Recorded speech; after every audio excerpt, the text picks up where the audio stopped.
Hello friends, ఎలా ఉన్నారు? మన టాపిక్ వాటర్తో వెహికల్స్ నడపచ్చా, హైడ్రోజన్తో వెహికల్స్ ఎలా నడుస్తాయి, పెట్రోల్ డీజిల్ ఉండగా హైడ్రోజన్ అవసరం ఏంటి, హైడ్రోజన్ వెహికల్స్ వల్ల మనకేమైనా ప్రాబ్లమ్స్ ఉంటాయా, వాటి వల్ల మనకు వచ్చే లాభం ఏంటి, అసలు ఎక్కడైనా వాడుతున్నారా, సోలార్ ఎనర్జీ కంటే హైడ్రోజన్ ఎనర్జీ మంచిదా, ఎలక్ట్రిక్ వెహికల్స్ ఉండగా ఈ హైడ్రోజన్ వెహికల్స్ ఎందుకు కొత్తగా, ఇలాంటి మరెన్నో విషయాలు ఈ టాపిక్ గురించి తెలుసుకోవాలనుకుంటే ఈ వీడియోని చివరిదాకా తప్పకుండా చూసండి. సో ఇంక లేట్ ఎందుకు, లెట్స్ స్టార్ట్ అవర్ వీడియో.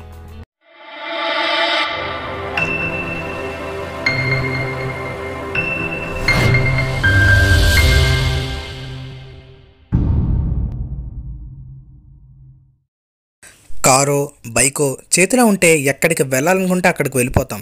సొంత వాహనం లేకపోతే అద్దె వాహనం. దూర ప్రయాణాలకు బస్సులు రైళ్ళు ఉన్నాయి. ఇంకా త్వరగా వెళ్ళాలంటే విమానంలో రివ్వును ఎగిరిపోవచ్చు.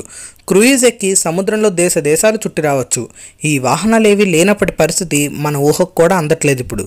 కాబట్టి భవిష్యత్తులో కూడా అవి లేకపోతే ఎలా అన్న ప్రశ్న రానే రాదు. కానీ కాళ్ళకు చక్రాలు కట్టుకున్నట్లుగా ఇలా తిరగడం ఎక్కువయ్యే కొద్దీ ఇంధనం కోసం డిమాండ్ కూడా పెరుగుతోంది. దాంతో ఎక్కడెక్కడ చమురు దొరుకుతుందోనని సముద్రం లోతుల్లో వెతికి మరీ వెలికి తీస్తున్నారు. అందుకు బోలెడంత డబ్బు ఖర్చు అవుతోంది. దాంట్లో పెట్రోలు డీజిలు వంట గ్యాసు అన్నిటి ధరలు ఎప్పటికప్పుడు పెరిగిపోతూనే ఉన్నాయి. మనకేమో తెల్లారి లేస్తే చదువులకి ఉద్యోగాలకి వ్యాపారాలకి బయట తిరగక తప్పదు. కాబట్టి వాహనాలు అవసరమే, వాటి ఇంధనం కూడా అవసరమే. అందుకే పెట్రోల్ బదులు నీళ్లతో నడిచే కారు కనిపెడితే బాగుంటుంది అని చెప్పి మధ్యతరగతి వాళ్ళు అంటూనే ఉంటారు. ఖర్చు సంగతి అలా ఉంచితే ఇక్కడ మరో విషయం కూడా మనం ఆలోచించాలి. ఈ వాహనాలు మనకి ఎంతగా ఉపయోగపడుతున్నాయో అంతకన్నా ఎక్కువగా పర్యావరణాన్ని ప్రభావితం చేస్తున్నాయి. వాతావరణ కాలుష్యానికి భూతాపానికి కారణమవుతున్న కార్బన్ ఎమిషన్స్ పెద్ద వాటా వాహన కాలుష్యానిదే. పెట్రోల్ డీజిల్ సహజ వాయువు వీటన్నిటిని శిలాజ ఇంధనాలు అంటారు, అంటే ఫాసిల్ ఫ్యూయల్స్.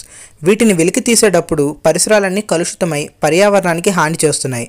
ఇక వెలికి తీసి శుద్ధి చేసి వివిధ ఉత్పత్తులుగా మార్చుకునే క్రమంలో మరెంతో ఇంధనం ఖర్చు అవుతుంది. తయారైన ఇంధనాన్ని రవాణా చేయడం మరో పెద్ద కష్టం. ఇవన్నీ పూర్తయి మన వాహనంలో చేరాక ఆ పెట్రోలు డీజిళ్లను మండిస్తూ మనం చేసే ప్రయాణం వల్ల వెలువడే మసి ఇప్పుడు మొత్తం ప్రపంచానికి పెను సవాలుగా మారింది. నడిచే వాహనం వెనకాల పైపులో నుంచి వచ్చే పొగ కార్బన్ మోనాక్సైడ్ తదితర విషవాయువులు గాలిలో కలిసి అక్కడి నుండి నేరుగా పీల్చే గాలి ద్వారా మనిషి ఊపిరితిత్తుల్లోకి వెళ్తున్నాయి. మరోపక్క భూతాపాన్ని అంటే గ్లోబల్ వార్మింగ్ని పెంచి వాతావరణ మార్పులకి కారణమవుతున్నాయి. అందుకే పర్యావరణ ఉద్యమకారులు శిలాజ ఇంధనాల వాడకాన్ని తగ్గించమని ఆందోళన చేస్తూనే ఉన్నారు. మరి వాటిని ఎలా తగ్గించాలంటే ప్రత్యామ్నాయ ఇంధన వనరులను వెతుక్కోవాలి. విద్యుత్తు సౌరశక్తి కొంతవరకు ఆ అవసరాన్ని తీరుస్తున్నాయి. విద్యుత్ వాహనాల తయారీ వాడకము ఇప్పుడిప్పుడే అన్ని దేశాల్లోనూ పెరుగుతున్నాయి. మరింకే వాటినే పెంచవచ్చు కదా అంటే పెంచవచ్చు, కాకపోతే వాటికి కొన్ని పరిమితులు ఉన్నాయి. రైలుని విద్యుదీకరణ చేయొచ్చు కానీ విమానాలను చేయలేం. కార్లు బస్సులు లాంటి వాటిని విద్యుత్ వాహనాలుగా మార్చవచ్చు, కానీ దూర ప్రాంతాలకు సరుకు రవాణా చేసే ట్రక్కులకు బ్యాటరీలు వాడడం సాధ్యం కాదు. అలాగే సముద్రంలో తిరిగే ఓడలకు కూడా. ఈ 3 రకాల వాహనాలకు చాలా ఎక్కువ ఇంధనం ఖర్చు అవుతుంది. కాబట్టి వాటికి ప్రత్యామ్నాయం ఇప్పటి అవసరం. ఆ దిశగా చేసే ప్రయత్న ఫలితమే హైడ్రోజన్ని తెర మీదకు తెచ్చింది. అవును, హైడ్రోజన్నే ఇంధనంగా వాడుతున్నారు. దానికి ఆ శక్తి ఉందని 200 ఏళ్ల క్రితమే కనిపెట్టారు. మనిషి చందమామ దగ్గరకు వెళ్ళి వచ్చాడంటే అది హైడ్రోజన్తోనే సాధ్యమైంది. 2 హైడ్రోజన్ అణువులు ఆ ఆక్సిజన్ అణువు కలిస్తే నీరు అవుతుందని మనకు తెలుసు. ఇక్కడ అణువు అంటే యాటమ్. దాన్ని విడదీస్తే హైడ్రోజన్ లభిస్తుంది. నీటిలోనూ బయట వాతావరణంలోనూ బోలెడంత హైడ్రోజన్ ఉంటుంది. కాబట్టి దాన్ని ఉపయోగించుకోవడం మీద దృష్టి పెడుతున్నారు ఇప్పుడు మన శాస్త్రవేత్తలు. మరి ఇన్నాళ్ళుగా దాన్నే వాడకుండా పెట్రోల్ ఎందుకు వాడుతున్నట్లు? పెట్రోల్ లాగా హైడ్రోజన్ని వాడడం సాధ్యం కాలేదు. అందుకే ఇన్నాళ్ళు దాని గురించి పట్టించుకోలేదు. లిక్విడ్ రూపంలో ఉండే పెట్రోల్ను నిల్వ చేయడం తేలిక. గాలి రూపంలో ఉండే హైడ్రోజన్ని పట్టుకోవడము, వాహనంలో ఉండే కొద్ది స్థలంలోనే బంధించడము అంత తేలిక కాదు. అది ఎలా చేయాలన్న విషయంలో 3-4 దశాబ్దాలుగా పరిశోధనలు జరుగుతూనే ఉన్నాయి. చాలా తేలిగ్గా ఉండే వాయువు వాతావరణంలో ఒంటరిగా కాక ఇతర మూలకాలతో కలిసి ఉంటుంది. వాటి నుంచి విడదీసి మన వాడకానికి పనికొచ్చేలాగా దాన్ని మార్చుకోవడానికి చాలా ఖర్చు అవుతుంది. దానికి తోడు వాహనాల ఇంజన్లు అందుకు అనువుగా తయారు చేయాల్సి వస్తుంది. ఇవన్నీ దృష్టిలో పెట్టుకునే ఇన్నాళ్ళు దానికి జోలికి పోలేదు. నిజానికి 10 ఏళ్ల క్రితం కూడా హైడ్రోజన్ అంత వెసులుబాటు కాదనే అనుకున్నారు. తీవ్రంగా మండే స్వభావం ఉండడం వల్ల దాన్ని నిల్వ చేయడం కష్టమని, తయారు చేయడం ఖరీదైన వ్యవహారమని, దేశవ్యాప్తంగా సరఫరా కేంద్రాలు పెట్టడం తలకు మించిన భారమని, హైడ్రోజన్ ఫ్యూయల్ సెల్స్ ఖరీదు ఎక్కువని చెప్పి అమెరికా ప్రభుత్వం కూడా ఈ ప్రతిపాదనను పక్కన పెట్టింది. కానీ భూతాపం కత్తి మెడ మీద వేలాడుతుండడంతో కార్బన్ ఎమిషన్స్ తగ్గించుకోవాలంటే హైడ్రోజన్ తప్ప వేరే ప్రత్యామ్నాయం లేదని కంపెనీలే చొరవ తీసుకుని పెద్ద ఎత్తున పెట్టుబడులు పెట్టి ప్రయోగాలు కొనసాగిస్తున్నాయి. కొత్త వాహనాలను రోడ్ల మీదకు తెస్తున్నాయి. అయితే మరి ఇవి ఎప్పటికి అందుబాటులోకి వస్తాయి? ఇప్పటికే చాలా దేశాల్లో ఇవి అందుబాటులోకి వచ్చాయి. ప్రస్తుతం America, Japan, China, Denmark, France, Germany, దక్షిణ కొరియా లాంటి దేశాల్లో వేల సంఖ్యలో కార్లు, బస్సులు, సరుకు రవాణా ట్రక్కులు హైడ్రోజన్తో నడుస్తున్నాయి. టయోటా, హుండాయ్, హోండా లాంటి కంపెనీలు ఈ వాహనాలను అమ్ముతున్నాయి. విద్యుత్ వాహనాలకు తోడుగా హైడ్రోజన్ వాహనాలు తేవడం ద్వారా మెల్లమెల్లగా వాటి సంఖ్య పెంచుకుంటూ పోవచ్చు అన్నది వీరి ఆలోచన. కార్ల కన్నా కూడా బస్సులు, ట్రక్కుల తయారీకే ఎక్కువ ప్రాధాన్యం ఇస్తున్నారు. చైనా ట్రామ్ కార్లను తయారు చేస్తే జర్మనీ రైళ్లను కూడా హైడ్రోజన్తో నడిపి చూసింది. మన దేశంలోనూ హైడ్రోజన్తో నడిచే వాహనాలను ప్రయోగాత్మకంగా వాడడం మొదలుపెట్టారు. 7 ఏళ్ల క్రితమే ఢిల్లీలోని హైడ్రోజన్తో నడిచే 15 ఆటో రిక్షాలను ప్రారంభించారు. ఐఐటి ఢిల్లీకి చెందిన శాస్త్రవేత్తలు ఆటోలో ఇంజన్లను మార్చి హైడ్రోజన్ గ్యాస్ ట్యాంక్ అమర్చి వాటిని పనిచేయించారు. గ్యాస్తో నడిచే ఆటో రిక్షాల్లానే వీటిని కూడా రీఫిల్ చేస్తుంటారు. 2020 చివరి నాటికల్లా 10 లక్షల హైడ్రోజన్ వాహనాలైన రోడ్ల మీద తిరిగేలా చూడాలని ఇంధన వనరుల శాఖ ఆనాడు లక్ష్యంగా పెట్టుకుంది.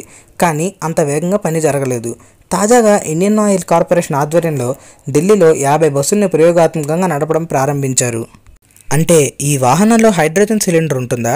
అవును, సిఎన్జి సిలిండర్ లాగే కంప్రెస్డ్ హైడ్రోజన్ సిలిండర్ ఉంటుంది. దాంతోపాటు బ్యాటరీ లాంటి ఫ్యూయల్ సెల్స్ ఉంటాయి. ఇవి హైడ్రోజన్ సిలిండర్లోని గాలిని తీసుకుని దాని రసాయన శక్తిని విద్యుత్ శక్తిగా మార్చి వాహనంలోని మోటార్ని నడిపిస్తాయి.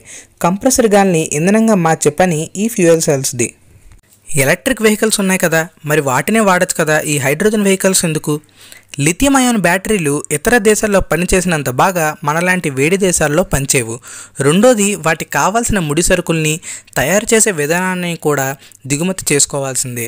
ఇంకా ముఖ్యమైన అంశం, వాటిని ఛార్జ్ చేయడానికి సౌర లేదా పవన విద్యుత్ వాడితే, అంటే సోలార్ లేదా విండ్ ఎనర్జీని వాడితే పర్వాలేదు, కానీ చాలా వరకు బొగ్గుతో తయారైన విద్యుత్తే అందుబాటులో ఉంటుంది. అంటే మరో రకంగా కాలుష్యం కొనసాగుతూనే ఉంది. హైడ్రోజన్తో ఆ గొడవ అనేదే లేదు. ఇది ప్రకృతిలో పుష్కలంగా దొరుకుతుంది. మన దేశంలో హైడ్రోజన్ ఇంధనానికి ప్రాధాన్యం ఇస్తున్న ఇండియన్ ఆయిల్ కార్పొరేషన్ నీటి ఆవిరిని హైడ్రోజన్, ఆక్సిజన్ అణువులుగా విడదీయడం ద్వారా హైడ్రోజన్ని తయారు చేయాలనుకుంటోంది. ఈ ప్రక్రియకు సౌర విద్యుత్ కానీ బయోగ్యాస్ కానీ ఉపయోగించి పూర్తిగా కార్బన్ ఎమిషన్స్ లేని ఇంధనాన్ని తయారు చేసుకోవాలన్నది ఒక ప్రయత్నం. వ్యవసాయ ప్రధానమైన మన దేశంలో సాగు వ్యర్థాలు చాలా ఎక్కువ. వాటి నుంచి మిథేన్ని వెలికి తీసి అందులోని హైడ్రోజన్ని వాడుకోవడం రెండో ప్రయత్నం. ఈ రెండు విధానాలకు సరిపోయే సాంకేతికత ఐఓసి హైడ్రోజన్ ఉత్పాదనకు సిద్ధంగా ఉంది. అంతేకాదు, మరొక అడుగు ముందుకేసి సిఎన్జిలో 18% హైడ్రోజన్ని కలపడం ద్వారా కూడా 70% కాలుష్యాలను తగ్గించవచ్చని నిరూపించారు భారతీయ పరిశోధకులు. ఇప్పుడు ఢిల్లీలో ప్రయోగాత్మకంగా పరిశీలిస్తున్నది ఇలాంటి బస్సుల్ని. ఈ విజయవంతమైతే పూర్తిగా హైడ్రోజన్ అందుబాటులోకి వచ్చే వరకు ఇలాంటి వాటిని ఉపయోగిస్తారు. ఈ హైడ్రోజన్ వెహికల్స్ ఎంతవరకు సక్సెస్ అయ్యాయి అనే విషయం చూసే ముందు వీటి గురించి కొన్ని ఫ్యాక్ట్స్ అయితే చూద్దాం. ఇప్పుడు హైడ్రోజన్ వాహనాన్ని ప్రోత్సహించడంలో ప్రపంచంలో మొదటి స్థానంలో ఉంది జపాన్.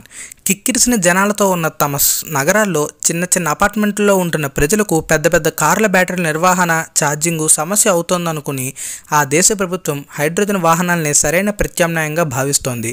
ఇప్పటికే చాలా వాహనాలను వాడుతున్న జపాన్ వచ్చే 6 ఏళ్లలో 2 లక్షల హైడ్రోజన్ వాహనాలను రోడ్లపైకి నడిపే ఆశయంతో పనిచేస్తుంది.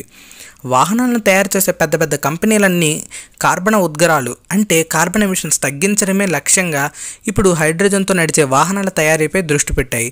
బైక్ నుంచి ఫ్లయింగ్ కార్ల వరకు, రైలు నుంచి విమానాల వరకు అన్ని రకాల వాహనాలను ప్రత్యేకంగా తయారు చేస్తున్నారు. బ్రిటన్కి చెందిన ఈజీ జెట్ కంపెనీ తొలిసారిగా హైబ్రిడ్ విమానాలను తయారు చేస్తోంది. వీటిలో డీజిల్ ఇంజిన్తో పాటు హైడ్రోజన్ ఫ్యూయల్ సెల్స్ కూడా ఉంటాయి. విమానం పైకి లేచే ముందు, కిందకి దిగినప్పుడు, రన్వే మీద నడిచే సమయంలోనూ హైడ్రోజన్ని వాడుతుంది ఈజీ జెట్. ఈ చిన్న ఏర్పాటే అన్ని విమానాలకు చేస్తే బోలెడు ఇంధనం ఖర్చు ఉద్గారాల విడుదల అంటే ఎమిషన్స్ కూడా తగ్గుతాయని అంచనా వేసింది ఈ సంస్థ. దాదాపు 10 ఏళ్ల క్రితమే బోయింగ్ కంపెనీ 2 వ్యక్తులకు మాత్రమే ప్రయాణించే వీలున్న చిన్న విమానాన్ని హైడ్రోజన్తో నడిపి చరిత్ర సృష్టించింది. ఇటీవలే ఫ్రాన్స్కి చెందిన 3 కంపెనీలు కలిసి ఆల్టర్ బైక్ అనే ఈ బైక్ని హైడ్రోజన్తో పనిచేసేలా చేశాయి. ఫ్లయింగ్ కార్లు, డ్రైవర్ లేని ఫ్లయింగ్ కార్ల గురించి ఇప్పటివరకు ఆసక్తిగా చెప్పుకున్నాం మనం. ఇప్పుడు మరో కొత్త రకం ఫ్లయింగ్ కార్ తయారైంది. BMW తయారు చేసిన ఈ హైడ్రోజన్ కారు ఒక్కసారి ఇంధనాన్ని నింపుకుంటే 650 కిలోమీటర్లు ప్రయాణిస్తుంది. దీన్ని కూడా ప్రయోగాత్మకంగా పరీక్షిస్తున్నారు. హ్యూగో స్పోవర్స్ ఒకప్పుడు కార్ రేసుల్లో ఇష్టంగా పాల్గొనేవాడు. పర్యావరణానికి కార్లు చేస్తున్న హాని గురించి తెలిసాక రేసింగ్ మానేసి ఏకంగా కార్ల కంపెనీ పెట్టాడు. 15 ఏళ్ల పాటు ప్రయోగాలు చేసి రాసా అనే ఒక చిన్న కారును కూడా తయారు చేశాడు. ఎక్కడా రాజీ పడకుండా తయారీలో కూడా పర్యావరణానికి ఇసుమంతైన హాని చేయని విధంగా అతడు రూపొందించిన ఈ కారు 1.5 కిలోల హైడ్రోజన్తో 300 మైళ్ళు నడుస్తుంది. ఇప్పటి వరకు మనం విద్యుత్ శక్తిని లిథియం అయాన్ బ్యాటరీలో నిల్వ చేసి ఎలక్ట్రిక్ వాహనాలు నడుపుతున్నాం. సూత్ర ప్రకారం హైడ్రోజన్ వాహనాలు కూడా ఎలక్ట్రిక్ వాహనాలే. అయితే వీటికి కావాల్సిన విద్యుత్ శక్తి కరెంటుతో ఛార్జింగ్ చేయడం వల్ల కాక ఆక్సిజన్, హైడ్రోజన్ అణువుల మధ్య జరిగే రసాయన చర్య నుంచి విడుదలవుతుంది.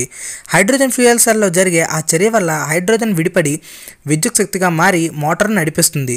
వేరువేరు సామర్థ్యాల్లో ఫ్యూయల్ సెల్స్ తయారు చేసుకోవడం ద్వారా రకరకాల ప్రయోజనాలకు హైడ్రోజన్ ఇంధనాన్ని వాడుకోవచ్చు. నీరు, కాస్త కరెంటు ఉంటే చాలు హైడ్రోజన్ తయారు చేసుకోవచ్చు. హైడ్రోజన్ సిలిండర్ నింపడానికి 2 నిమిషాలు చాలు. బ్యాటరీల గంటల తరబడి ఛార్జింగ్ సమస్య అయితే ఉండదు. హైడ్రోజన్ వాహనాలు సైలెన్సర్ నుంచి కేవలం నీటి ఆవిరి వెలుపలకు వస్తుంది. కాలుష్యం అయితే 0. బ్యాటరీలు రీసైకిల్ చేయడానికి పనికిరావు, కానీ హైడ్రోజన్ సెల్స్ని రీసైకిల్ చేసుకోవచ్చు. హైడ్రోజన్ సిలిండరు, ఫ్యూయల్ సెల్ రెండూ కలిసి వాహనంలో బ్యాటరీ కన్నా తక్కువ స్థలాన్ని ఆక్రమిస్తాయి. తక్కువ బరువు కూడా ఉంటాయి. వీటితో పనిచేయడం వల్ల ఇంజిన్ సామర్థ్యం కూడా పెరుగుతుంది. హైడ్రోజన్తో నడిచే వాహనాల వల్ల శబ్దం తక్కువ, నిర్వహణ కూడా చాలా తేలిక. సరే, ఇప్పుడు మనం మళ్ళీ అసలు విషయానికి వద్దాం. 10 ఏళ్లలోనే ఈ రంగంలో పరిస్థితి చాలా మారింది. ఇప్పుడు బ్యాటరీ వాహనాలతో హైడ్రోజన్ వాహనాలు పోటీ పడుతున్నాయి. ఒక్కసారి ఛార్జ్ చేస్తే బ్యాటరీ కారు ఎక్కువ 100 కిలోమీటర్లు వెళ్తుంది. అదే 5 కిలోల హైడ్రోజన్ సిలిండర్ ఉంటే 600 కిలోమీటర్లు నిరంతరాయంగా వెళ్ళవచ్చు. అయిపోయినా సరే 2 నిమిషాల్లోనే నింపుకోవచ్చు, లేదా మరో సిలిండర్ని మార్చుకోవచ్చు. పైగా హైడ్రోజన్ అపరిమితంగా దొరుకుతుంది. ఇవన్నీ చూశాక భవిష్యత్తులో విమానాలకు కూడా పనికొచ్చే ఇంధనం ఇదే అంటున్నారు ఎయిర్బస్ CEO. ఒకప్పుడు పెట్రోల్ కొత్తగా వచ్చి బొగ్గుని, స్టీమ్ ఇంజన్లని ఎలా వెనక్కి నెట్టేసిందో అలా ఇప్పుడు హైడ్రోజన్ పెట్రోల్ స్థానాన్ని భర్తీ చేయడానికి ఎంతో సమయం పట్టదని అంటున్నారు నిపుణులు. అంతేకాదు కరెంటుతో పనిచేసే పరికరాలన్నింటినీ హైడ్రోజన్తో పనిచేయవచ్చట. లైట్లు, ఫ్యాన్లు, ఏసీలు ఇవన్నీ కూడా హైడ్రోజన్ యూస్ చేసి పనిచేయించవచ్చట. ఇదేదో సైన్స్ ఫిక్షన్లో ఉంది. అసలు ఇది నిజమవుతుందంటే సైన్స్ ఫిక్షన్లో రచయితలు రాసిన చాలా విషయాలను ఆ తర్వాత శాస్త్రవేత్తలు నిజం చేసి చూపించారు. దాదాపు 150 ఏళ్ల క్రితం ఫ్రెంచ్ రచయిత జూల్స్ వెర్న్ కూడా ది మిస్టీరియస్ ఐలాండ్ అనే నవలలో నీటిని ఇంధనంగా వాడే రోజు వస్తుంది, దాన్ని హైడ్రోజన్, ఆక్సిజన్ అణువులుగా విడదీసైనా అలాగే కలిపి ఉంచైనా వెలుక్కి వేడి పుట్టించడానికి ముడిసరిగ్గా వాడతారు అని రాశారు. ఆయన అది రాసిన సమయంలో శాస్త్రవేత్తలు హైడ్రోజన్, ఆక్సిజన్ అణువుల్ని కలపడం ద్వారా విద్యుత్తును సృష్టించగలిగారు. ఆనాటి చిన్న ప్రయోగం మరెన్నో ప్రయోగాలకు స్ఫూర్తినిచ్చి వాటి ఫలితం ఫ్యూయల్ సెల్ రూపం సంతరించుకునేసరికి 21వ శతాబ్దంలోకి వచ్చేసాం. ఇప్పుడిక హైడ్రోజన్ని ఎక్కడికక్కడ తయారు చేసి పెట్రోల్ బంకుల్లాగా ఫిల్లింగ్ స్టేషన్లు ఏర్పాటు చేయడమే మిగిలింది. అది కూడా జరిగి అందరికీ ఇది అందుబాటులోకి వస్తే గాలితో దూసుకుపోయే వాహనాలు, కాలుష్యం లేని చల్లని వాతావరణము మన సొంతమవుతాయి. ఇన్ని అవసరాలు తీర్చగల ఈ క్లీన్ అండ్ గ్రీన్ ఎనర్జీ మన ఆరోగ్యానికే కాదు, భూమాత ఆరోగ్యానికి కూడా భరోసానే. నా ఎక్స్ప్లెనేషన్ మీకు నచ్చినట్లయితే వెంటనే ఈ వీడియోని లైక్ చేయండి. మీ ఫ్యామిలీ అండ్ ఫ్రెండ్స్తో ఈ వీడియోని షేర్ చేసుకోండి. మీ సలహాలు, సూచనలు నా కామెంట్స్ ద్వారా తెలియజేయండి. వీటన్నిటితో పాటు మర్చిపోకుండా మన ఛానల్ని సబ్స్క్రైబ్ చేయండి. నోటిఫికేషన్స్ కోసం బెల్ ఐకాన్పై క్లిక్ చేయండి. థ్యాంక్ యూ అండ్ జై హింద్.